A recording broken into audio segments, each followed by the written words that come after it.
Rage. 60 frames per second.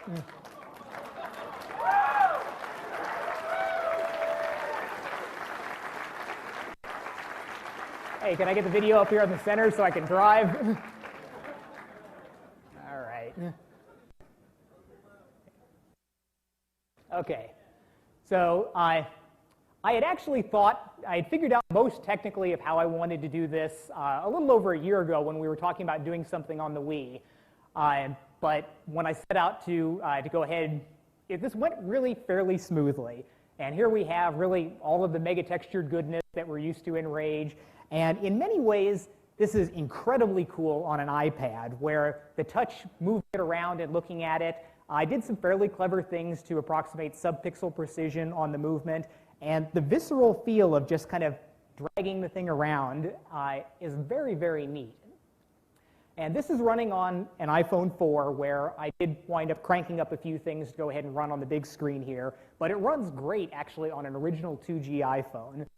In fact, compared to our other titles on here, this will be running at a similar or better frame rate to Doom Classic, significantly better than Doom Resurrection.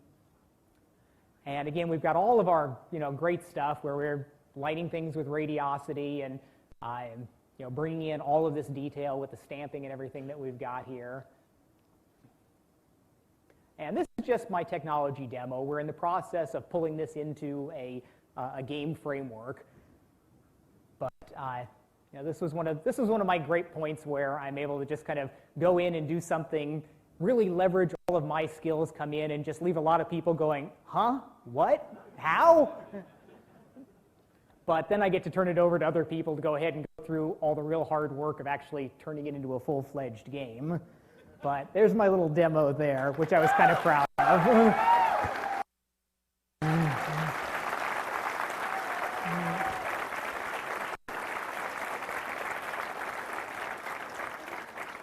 And so you can imagine things like this going, as you look towards the industry in future years, the idea that, yeah, I just pulled out of my pocket the machine there that, I could kill anything on a previous generation console, like an Xbox or a PS2 or something on the hardware that's there. It's not as powerful as a current generation, but it's not all that far off, where you're basically looking at something with vertex and fragment shaders, 512 megabytes of memory, pretty good storage on there.